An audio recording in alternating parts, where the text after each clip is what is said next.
Cycle കിട്ടിയതിന് ശേഷം രണ്ടുപേരും അതിൻ്റെ മുകളിൽ നിങ്ങളുടെ ഇറങ്ങണമെന്നില്ല കേട്ടോ.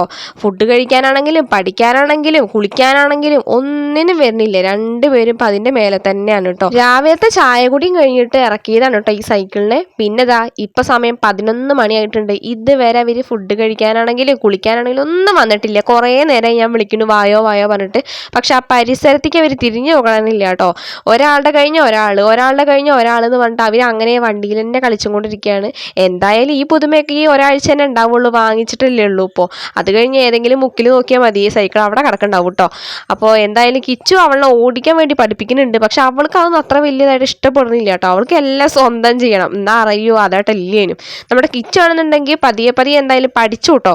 ഇത്ര നേരം അവന് അധികം കിട്ടുന്നുണ്ടായിരുന്നില്ല. ഇപ്പം ആളെന്തായാലും നല്ല അടിപൊളിയായിട്ട് സൈക്കിൾ ഓട്ടിയിട്ടൊക്കെ പോകണൊക്കെ ഉണ്ട്. പിന്നെ 4 വീലായ കാരണം കൊണ്ട് വീഴുന്നുള്ളൊരു പേടിയില്ല കേട്ടോ. രണ്ടുപേർക്കും ഇല്ല, എനിക്കും ഇല്ല. അപ്പം അത് കാരണം കൊണ്ട് പിന്നെ പ്രശ്നമില്ല.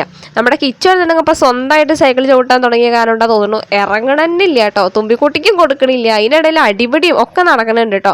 പിന്നെ രണ്ടുപേരുടെ സഹകരണം കാരണം കൊണ്ടാ തോന്നുന്നു കിച്ചു തുമ്പിക്കുട്ടീൻ്റെ ബാക്കിലൊക്കെ വെച്ചിട്ടുണ്ട്. പിന്നെ ഡബിൾ സീറ്റ് ആയ കാരണം പ്രശ്നമില്ല, അവൾക്ക് ഇരിക്കാനും കുഴപ്പമില്ല, സേഫാണ് കേട്ടോ. അങ്ങനെ രണ്ടുപേരും കൂടി ഏട്ടനും അനിയത്തിയും കൂടിയിട്ട് സൈക്കിൾ ചവിട്ടി പോകണ കാണാൻ എന്ത് രസമല്ലേ. അപ്പം ഞാനതിങ്ങനെ കണ്ട് രസിച്ചിട്ട് ഉമ്മർത്ത് ഇങ്ങനെ ഇരിക്കുകയാണ് കേട്ടോ.